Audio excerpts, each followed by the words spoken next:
Good morning. Welcome to the Parish Hall, Haskell Hall of the Church of the Redeemer in Ruston, Louisiana. This is session 1 out of 7. And so we are going to study the Gospel according to Luke. And if you look at our schedule, you will see that there are 7 sessions. Today is an intro to Luke as a whole.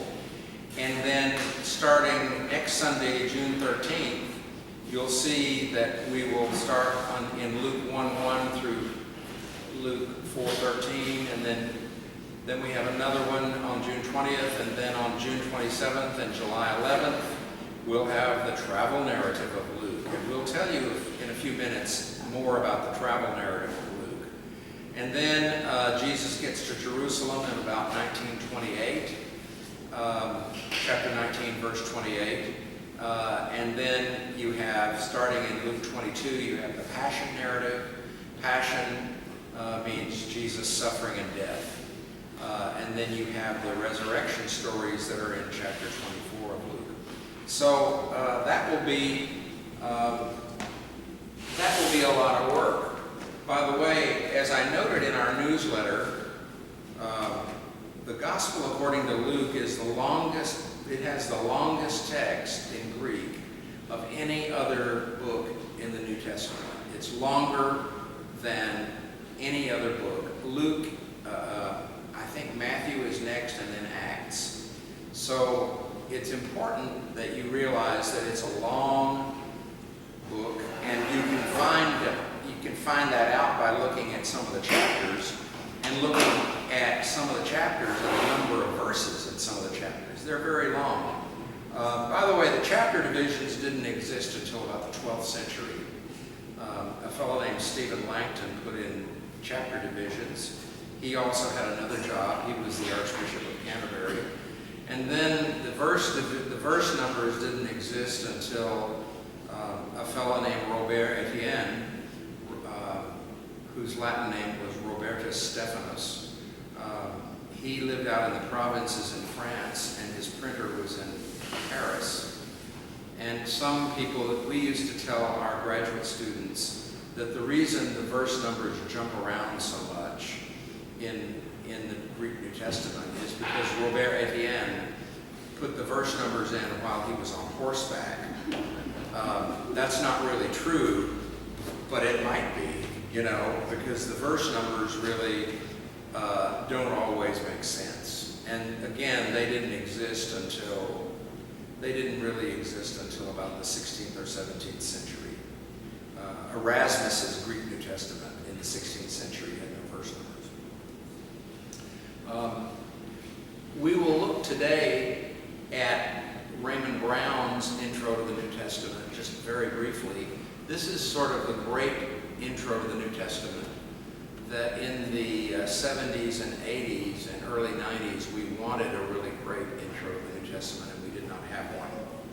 That was really, centrist. It was not wacka-wacka liberal. It was not wacka-wacka conservative. It was very centrist. And so Ray Brown wrote it. He and I had a conversation in Prague on the trolley about his book before he published it. We had that conversation in the meeting in Prague in 1995. Also, I'll talk about, not so much today, but in further sessions, I will talk about Hans Conzelmann and his famous book, The Theology of St. Luke, which was translated into English in 1960. He was shot up in World War II a lot, I'm told, and he taught at the Georg August Universität Göttingen in Germany for many years. And he was a famous kind of liberal, not the most liberal student of the great Rudolf Bultmann. By the way, for many years, we didn't have a good commentary on Luke. In the 70s, it was not thought that we had a good commentary on Luke. And so many, many, many people read Conzelmann's little book, The Theology of St. Luke, and they used that like a commentary.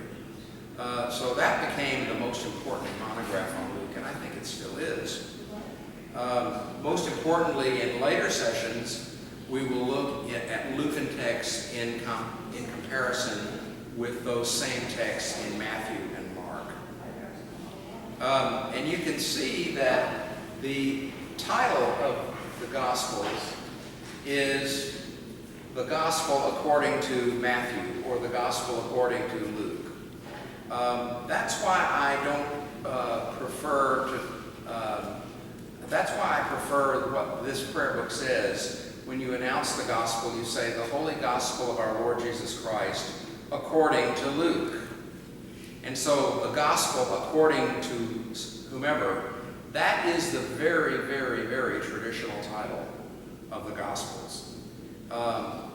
And so you can see the Greek title is To Evangelion Kata Matthaion, To Evangelion Kata Markon, To Evangelion Kata Lucan, and To Evangelion Kata Ioanne. By the way, the actual text of Luke, as well as the other Gospels, do not mention Luke by name. They don't mention Matthew by name as being the author. I mean, they mention the apostles, yes. Mark and Luke were not apostles. But anyway, none of the actual texts of any of the New Testament Gospels mentions the name of their authors as understood in tradition. And so there's kind of a controversy. There used to be not much of a controversy, and there's now a controversy again over whether the Gospels were originally anonymous, as I believe they were. And most of the literature that you would read probably reflects the idea that they were originally anonymous. By the way, you will hear the term now and then Luke Acts. And the reason you hear the term Luke Acts is that Luke 1:1 through 4 and Acts 1:1, the two prefaces to Luke and Acts, respectively, they actually mention the literary patron, the person that actually, was paying the bills. Let's take a look. If you have a copy of Luke, let's take a look at Luke chapter 1, verses 1 through 4. And I'm going to read it from I think this is the NRSV. Since many have undertaken to set down an orderly account of the events that have been fulfilled among us, that was Luke 1:1. And now verse 2, just as they were handed on to us by those who from the beginning were eyewitnesses and servants of the word, or ministers of the word, I too decided, after investigating everything carefully, I believe the older versions said diligently, right? But I investigated everything carefully from the very first to write an orderly account for you, most excellent Theophilus, so that you may know the truth concerning the things about which you have been instructed. So Theophilus, apparently, it was the literary patron. People who wrote books had somebody who was paying their bills, you see. And that's who Theophilus was. If you look at Acts chapter 1, verse 1, you would also see a similar dedication to Theophilus. And so, because you have the same Theophilus mentioned in Luke and Acts, and there is a very similar, if not identical, point of view theologically in Luke and Acts. Some people use the term Luke Acts. And so you will see that term, perhaps. We don't necessarily think that the Gospel according to Luke and the book of Acts were written at the same time. Acts may have been written much later. It could actually have been written in the 2nd century of our era, which is the Common Era, okay? And here is a reasonable timeline. Jesus, we think, was born between around 6 to 5 BCE, before the Common Era. That's the same era as before Christ. And then we think that the most likely date for the death and resurrection of Jesus was 30, but it could have been 33. You can't really narrow it down more than that. My teacher, Robert Jewett, became pretty famous for his chronology book. He wrote a book called A Chronology of Paul's Life. which was co-published by SCM in London as dating Paul's life. And so he calculated the date of the death of Paul at 62. And then that's a calculated date, we think it's right. And then we're very certain of the destruction of the temple in Jerusalem in 70. There was a war between Jews and the Roman Empire between 66 and 70. It's called the Jewish War. And during that time, the Romans laid siege to Jerusalem, obviously killed a bunch of people, and eventually they went in and they destroyed the Jerusalem temple. Most of us think that not long after 80 or so, the Gospel of Matthew was written. Probably not long before or not long after 70. We think, if you believe that Mark is first, we think that Mark was written around 70. I don't date Mark before 70. And then not long after 80, the Gospel according to Matthew, and then 85 or so, Brown says that it's 85, give or take 5 or 10 years. Luke was written, and then 90 or 100 or later. You can't really prove that the Gospel of John was even written in the first century. There's no real proof. There's no real proof that Ephesians or Colossians was written in the first century. And I think it's likely that the pastoral epistles, which are written as if they were letters by Paul, although they're not really by Paul, I don't see any reason to date them in the first century. But most of the New Testament was written in the first century, and some of the later parts of the New Testament were written in the early second century. You can hang your hat on that. By the way, we're going to talk a little bit about the synoptic problem. And you've heard, some of you have heard this. Basically, over a long period of time, New Testament scholars debated the relationship among Matthew, Mark, and Luke. John is significantly different than Matthew, Mark, and Luke. A lot of things happen in the Gospel of John, but in a very different order. John has a very distinctive theology. John has a different understanding of the resurrection, et cetera, et cetera, et cetera. There are just massive differences between Matthew, Mark, and Luke on one hand, and John on the other. So John does not concern us at the moment. The early church said that Matthew was first because they believed that the order of Matthew, Mark, Luke, and John was the order that the Gospels were written in actually in real time. They believed that Matthew was first, and that was the reason why Matthew was at first in the order of the Gospels as the Gospels were being written, were being published. And by published, we don't mean the printing press. We mean some people copying it, and we now have manuscripts of it. In 1838, Christian Hermann Weisse argued that Mark was first. And then in 1924, an Englishman at Oxford named Burnet Hillman Streeter, B.H. Streeter, wrote a book that if you were an Anglican ordinand in the British system of things, you read this book. It was called The Four Gospels, A Study in Origins. And it was published in 1924, and then it was reprinted many times. It's still probably in print. So when you look at Mark, and you believe that Mark is the source of Matthew and Luke, that answers a lot of questions, okay? And then there's another little problem that happens that, okay, if Mark is the source of Matthew and Luke, what about the 230 or so verses that are not in Mark, but are in common between Matthew and Luke? So if you would come over to the chart, I will show you the synoptic chart. This is a Scottish chart done by Alan Barr at the University of Edinburgh. His son was named James Barr, and he became an extremely famous Old Testament scholar at Oxford, and then he retired, and then he Vanderbilt, and then he retired again. But anyway, father Alan did this chart.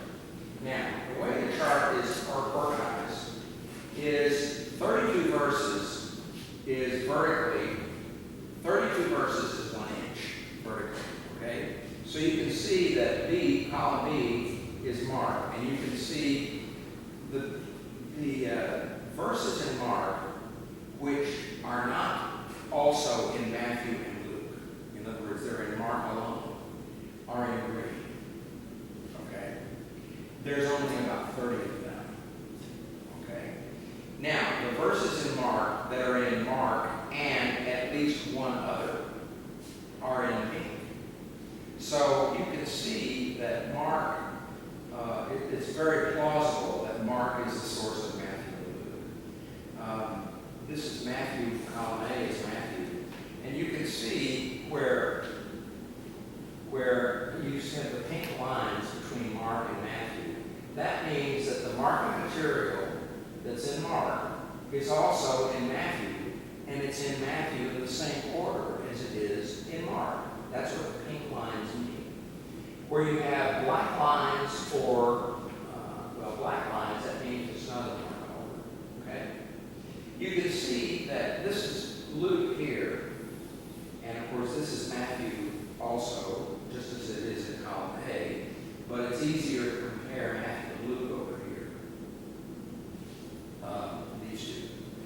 And so you can see that it's been shown by a very fine Episcopal biblical scholar named Elizabeth Struthers Malawan, who taught at Virginia Tech until her retirement about 3 years ago. She showed that the major thing going on in Mark is that, okay, the first part of it is based in Galilee, and the last part of it is based in Jerusalem.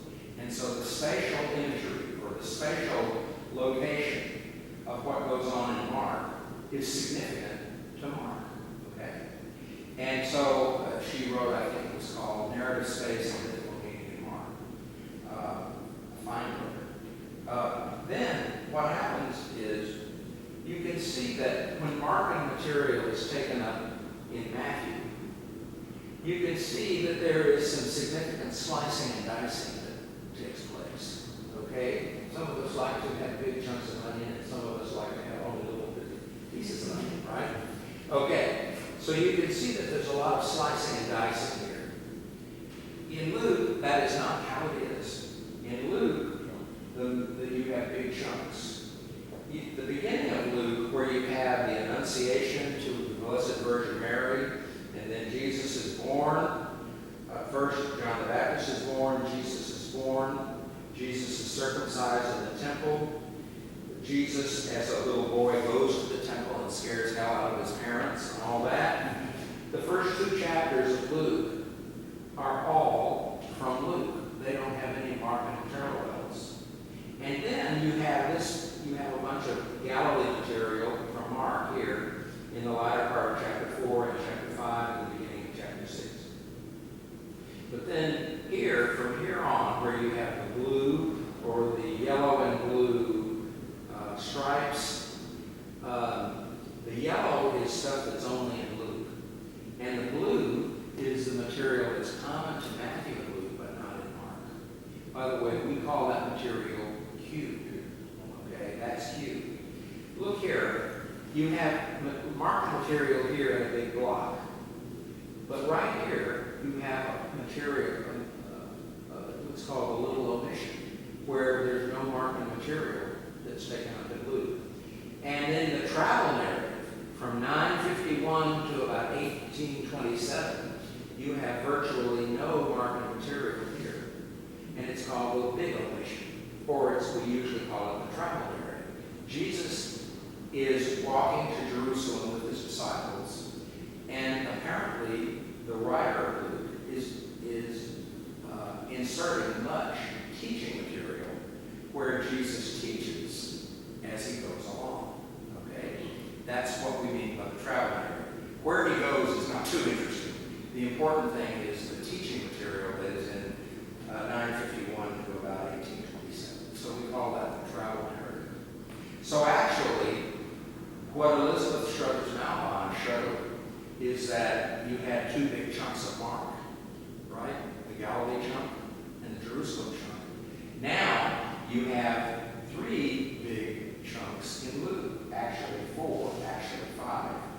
The infancy narrative, birth and infancy narrative, the Galilee material, the travel narrative, which has been inserted in the material in the middle of the Mark and stuff, more Mark and stuff, and including, of course, obviously the Passion narrative, and the empty tomb, Mark 16, 1 through 8, the story of the empty tomb is here. And then Luke also has three more stories of the resurrection appearances of Jesus. One is the road to Emmaus, wherever Emmaus was, who knows. And then Jesus sees his people, and he eats broiled fish at the seaside, right? And then after that, you have the ascension, which only Luke and Acts have in the New Testament. So you can see that this blue material, or Q, and Q is very theoretical, and many people don't believe in Q. And what that means is, instead of Luke getting the material that's in common from Matthew, from Q, Luke gets it from Matthew. And I find it difficult to say one is more probable than the other. But anyway, you can see also the birth material in Matthew and Luke doesn't match. See? And the resurrection stories in Matthew and Luke, except for the empty tomb story from Mark 16, 1 through 8, the resurrection materials also don't match in Matthew and Luke. See? The stuff that is peculiar to Matthew is that block is in white with black printing. The white block is strictly Matthew stuff. And so at the very end, you have the Great Commission, and you have another resurrection story, and it's not the same. It's not the same as what you have in the resurrection stories. By the way, the easy way to study Luke, either in Greek or English, is to get a book that's called the Synopsis. And in the Synopsis of the four Gospels, this one is got Greek over here and English over here, so it's really good to teach with. For example, most of the time here, when you have this material here, when you have Matthew material and Luke material here, and there's nothing in Mark that really matches it, that is a pretty good candidate for it being Q. Much of the time, you have Mark material. There are parallels between Mark and John. Here you have Mark material in Mark 5, 1 through 20. This is the story of the pigs. The Gadarene demoniacs and pigs going down the cliff. It's my favorite story almost. Anyway, and it's very Mark, except Matthew does not like all the graphic details and how crazy this man is. So Matthew edits the graphic details out. And you can also look at the Greek side, and you can look at the awkward words in Mark, and look at the rather more elegant words, and the considerably more elegant words in Luke. See? So that's the kind of stuff that your clergy, if they have been properly taught, have been taught to use a synopsis of the Gospels. I know a lot of version. There is. I have not seen it. Okay. But when I was teaching in the Diocesan School of Theology, I taught Benny to use a synopsis. You can blame him. Yeah, blame me. Okay. Well, you can go back to your places. Are you kosher? Huh? Are you kosher? That was your favorite big story? Well, it's a miracle story, and if you study miracles according to form criticism, it's a miracle story that's got everything in it. All miracle stories don't have all of the theoretically, okay, this is the element of a miracle story. But the Gadarene demoniacs, or Gerasene demoniacs, or Gergesene demoniacs, depending on where you think they were, it's got everything in it. It illustrates everything that you want to illustrate when you teach miracle stories. If you use form criticism. And I'll show you about that. Okay, you can go back to your places. We'll have to edit this in the video. Since the diagram of synoptic relationships is such a proprietary thing, I'm pretty sure I can't show a picture of it. T&T Clark has been bought by a company called Bloomsbury Publishing. Anyway, Brown, I'm looking at the, okay, we have 30 minutes to go. Brown says that Luke was written in about 85, give or take 5 or 10 years, so that could be any year between 75 and 95 CE. If you meet, and so we're talking about most likely a late first century date. And that's important because Jesus died in 30 or 33. Most people who lived to be old died in their 40s. A few lived to be in their early 50s. It was exceedingly unusual to people to live after that. So if you were in your 40s or 50s in antiquity, you were old. This is before modern medicine, right? So anyway, that being the case, the later that you date the Gospel of Matthew or Mark or Luke, or for that matter, John, the later you date them in the first century, the less likely it can be that that apostles wrote the Gospels. See, so the early date would facilitate an apostle writing it, and the later the date, the less likely it can be that somebody who was an actual protege of Jesus actually wrote the Gospels. And the same is true of the Pauline letters. So if you believe in a late first century date for the Gospels, then it's not really possible for this to have been written by somebody who saw Jesus. And remember what Luke said. Luke in Luke 1:1 says, many have undertaken. How many is many? This is usually taken to mean there were many or some Gospels in circulation at the time Luke wrote, which makes Markan priority very likely, you see. Many have undertaken to set down an orderly account of the events, etc. And they were handed on to us, he writes in the plural, they were handed on to us by those who from the beginning were eyewitnesses and ministers of the word. In other words, the writer of Luke is not saying that he or she was an eyewitness. He says, I got my stuff from eyewitnesses as well as I got stuff from people who were ministers of the word, preachers, church planners, etc. And so he investigated and drew up an orderly account. And so the writer of Luke Acts denies being an eyewitness to this material. But he says some of the material that he got and put in the Gospel according to Luke, although that title was not known to him at the time. Some of this material is from eyewitnesses, and some of it was simply told to him by quote-unquote ministers of the word. Okay? So if anyone tries to tell you that you're dealing with a direct quote from Jesus, kindly remember that Jesus spoke Palestinian Aramaic, and the Gospels are written in Hellenistic Greek. So there had to, basically, the teaching of Jesus circulated in oral form. Yes, the apostles knew that teaching, and that's why the apostles were so important. They remembered what Jesus said and did.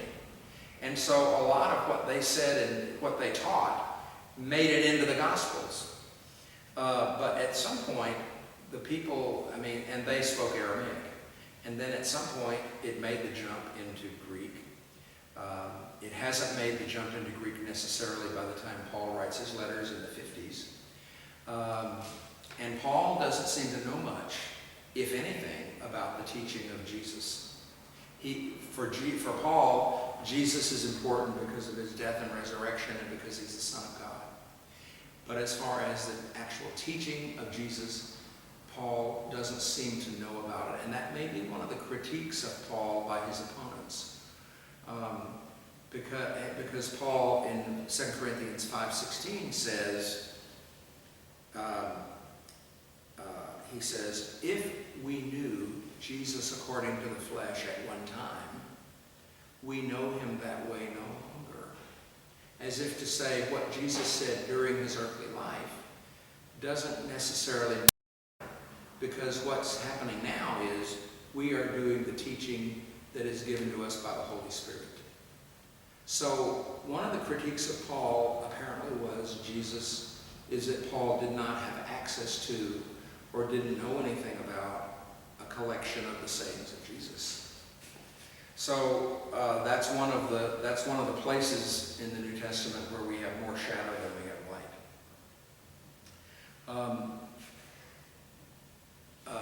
In the 60s and 70s, we basically didn't have a good commentary on Luke that really reflected the form criticism, and you'll hear more about that, and then source criticism, what we just talked about Matthew, Mark, and Luke, and where Luke and Q were sources for Matthew and Luke.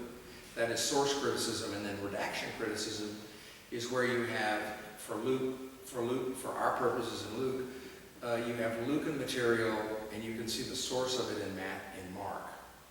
And you can see how Luke redacted or edited Mark. And we refer to that as redaction criticism. And then also, we didn't have very good analyses of Lucan theology except for Consolman's book. And so we just didn't have a good commentary on Luke until Father Joseph Fitzmyer wrote his commentary on Luke in 2 thick Anchor Bible volumes in 81 and 85.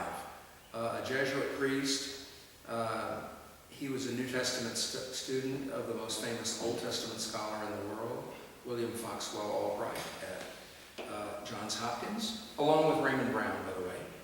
And he knew a lot about the Dead Sea Scrolls. He published the Book of Jubilees.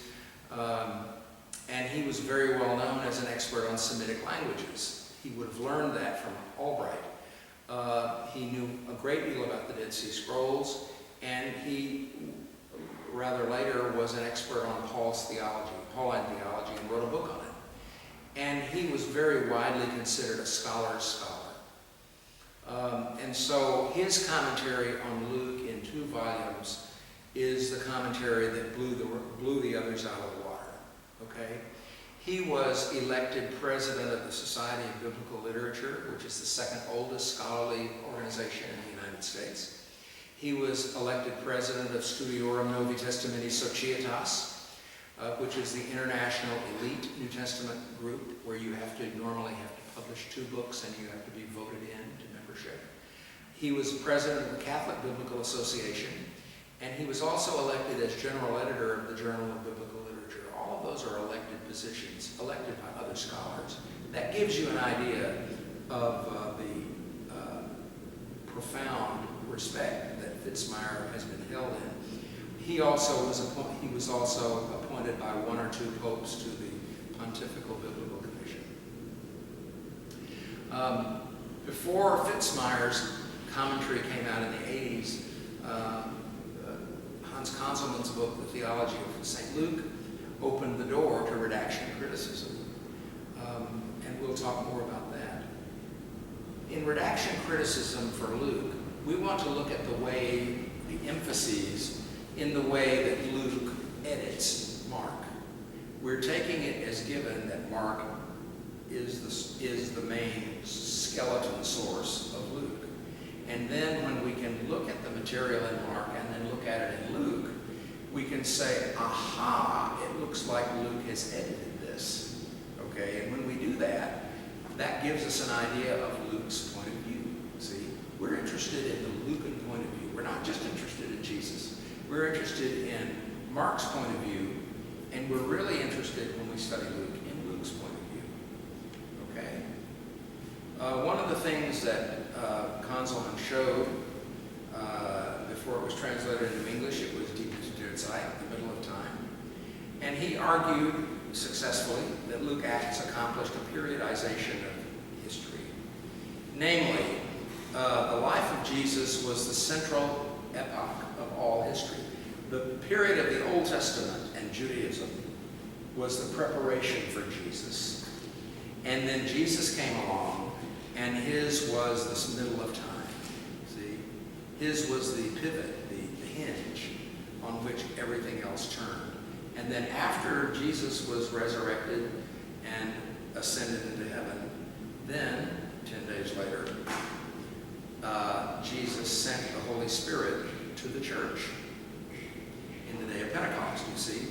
And so the three periods of history, according to Luke Acts, are the preparation, the time of Jesus, and the time of the church. Okay? And so that periodization that was accomplished in Luke Acts, that is the reason that Consolan named his book Die Mitte der Zeit, the middle of time. We don't have to say much about it. There are places that you can see. Luke also believes that everything starts from Jerusalem and comes back to Jerusalem. Maybe that's the reason Luke Acts has Paul in Jerusalem 5 times, when Paul only speaks of being in Jerusalem twice and maybe wanting to go again. So that's one of the biggest problems in Pauline studies, is how many times was Paul in Jerusalem. And it may be that Acts wants Paul to be in Jerusalem more times than Paul was really there, but that was so that it could sort of serve as a kind of an authorization of Paul to do his ministry among the Gentiles. That's an open question.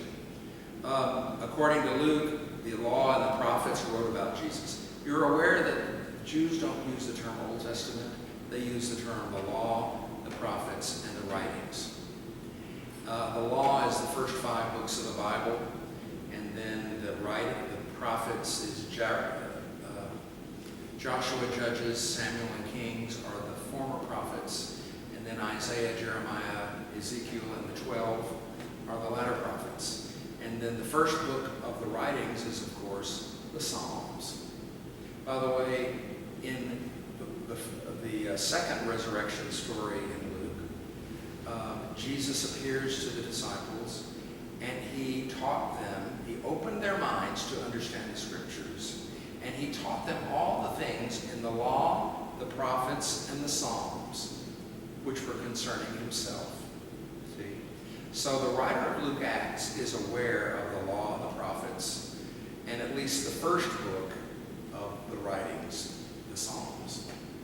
According to Acts 2:30 and following, King David pointed forward to a Messiah, and there's also a quote from Psalm 110, verse 1, where you have an enthronement psalm. So anyway, Luke, as well as Matthew, as well as Mark, tends to look at things in the Old Testament and say, aha, this thing that happened in the Old Testament, or this text that is in the Old Testament, that is really pointing ahead to Jesus. Okay? And Fitzmyer calls that his Luke Acts global reading of the Old Testament, etc. I don't need to say more at this point, but the general literary shape of Luke is that it follows the general outline of the life of Jesus in Mark. We've already seen that on the chart. And then the big exception to the Markan skeleton of Luke is 951 to 1927, the Lucan travel narrative. The 2 big geographical blocks, Galilee and Jerusalem material from Mark, are extended via the travel narrative to be 3 big sections in Luke.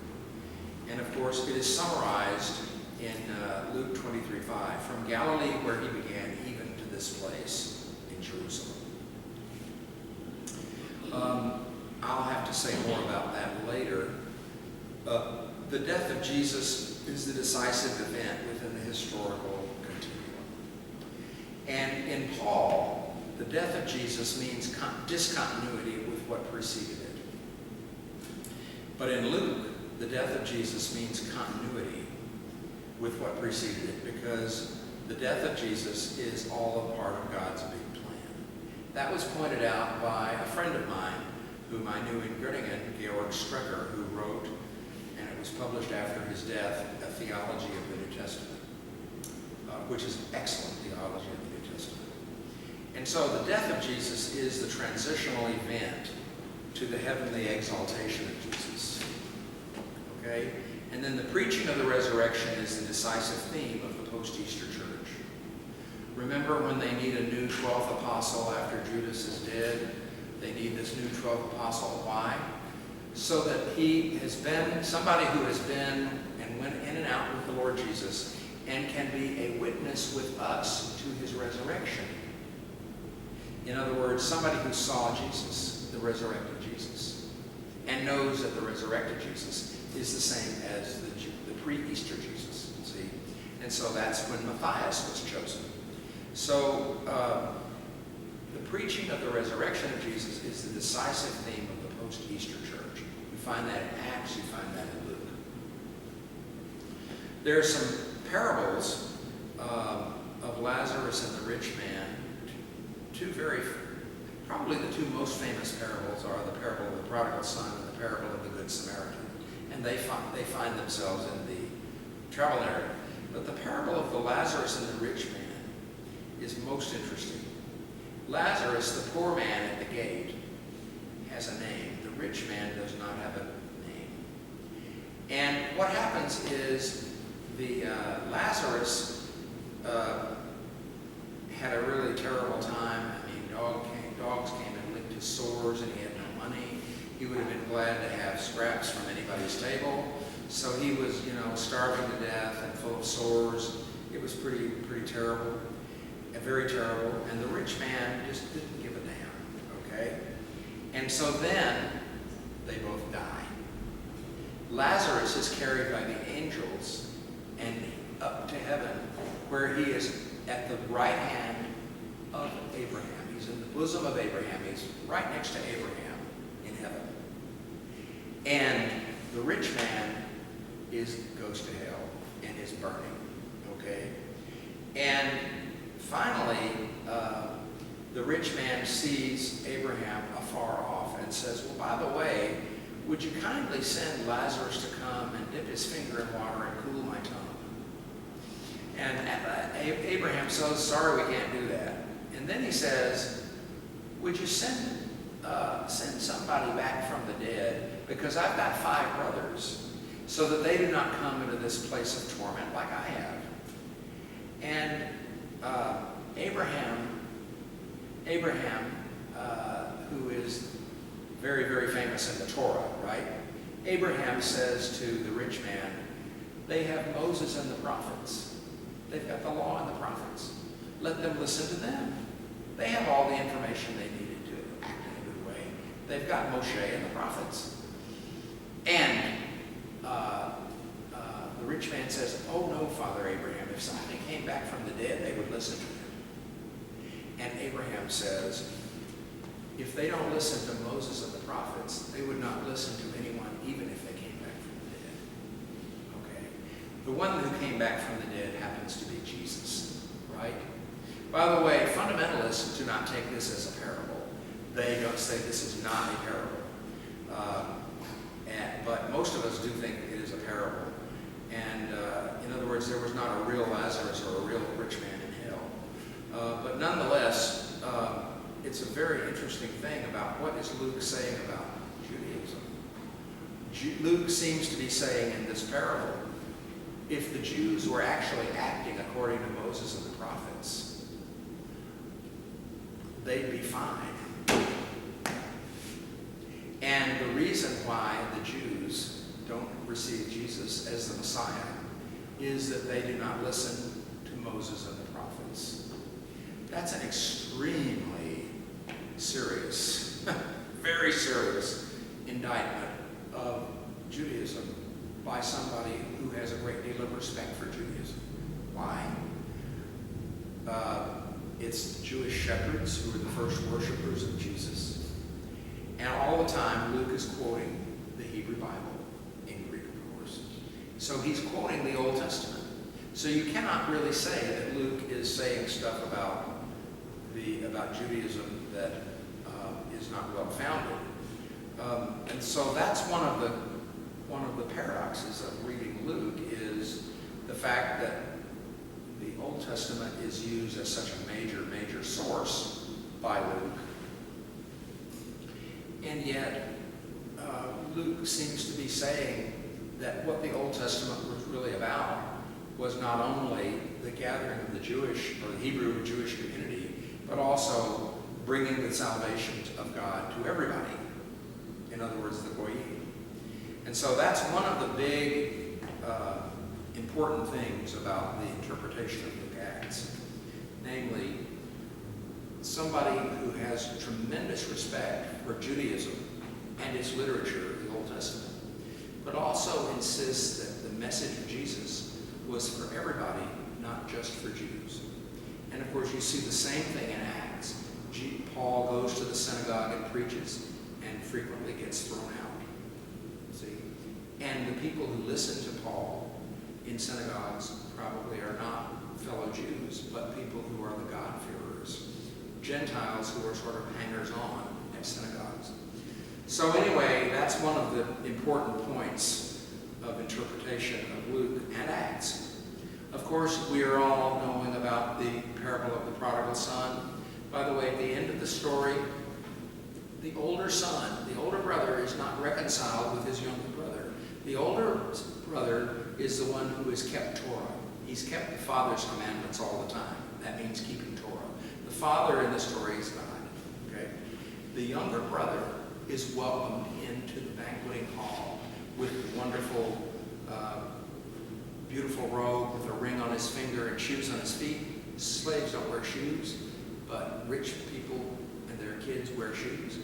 And so the younger son enters the banquet hall for apparently the Messianic banquet. And the older brother, who had every right to be in the banqueting hall for the Messianic banquet, chooses not to enter. What does that mean? See? And the father shows compassion on the younger brother, who the younger brother sure as hell needed it. But the older brother did not show compassion on the younger brother. What does that mean? Okay? By the way, there are a couple of other things. The social implications of Jesus' ministry. The realization of the time of salvation and the coming of Jesus is an expression of God's love for those whose rights have been denied, the socially degraded, and the despised. If you are an outcast in society, you should love the Gospel of Luke, right? Because that is who God seems to really love. He hath cast down the mighty from their seats and hath exalted the humble and meek. Remember that from the Magnificat. And Jesus' table fellowship includes all. So anyway, how do you read Luke? You may or may not want to become a biblical scholar. I think it's all right. But anyway, you may or may not want to become a historian of early Christian literature. I think that's all right too. But it's up to you. And for most of us, what is important as we read the Gospel of Luke is to identify the particular themes that are in Luke that are constantly developed as you go along reading Luke. And so, to me, the source issue is not that interesting because I'm presupposing Mark and priority. I'm presupposing that Mark is the source for Luke and Matthew. And I'm at least convinced 3 or 4 days a week, I'm convinced of the Q hypothesis. But whether or not you want to become a biblical scholar or a historian of early Christian literature, and whether or not you agree with anything I say, all of us can become careful readers of Luke.